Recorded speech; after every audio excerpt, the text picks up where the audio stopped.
Well, they look about the same, don't they? These two shocks are for the same vehicle.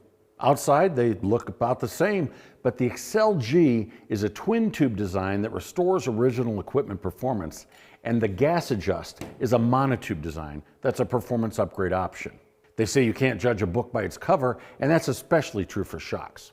This monotube is a performance upgrade option and has several unique design features. Like I said, you can't see them from the outside, so let's have a look inside.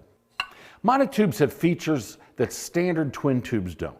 First, instead of a second reservoir tube, there's this nitrogen gas-filled high-pressure chamber. This single piston includes both compression and rebound valves. It can respond to movement quicker, and it's calibrated at slightly higher damping rates. As you can see, the monotube only needs one cylinder, and that's of course where it gets its design name. But the best part is watching this combination in action.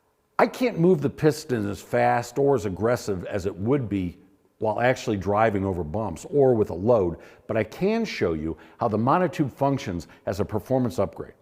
It adds resistance on demand with any sudden or aggressive movement. See the second piston go down? The nitrogen gas chamber instantly builds pressure and pushes back. That's where the upgrade handling and control come from, but just on demand, just when needed.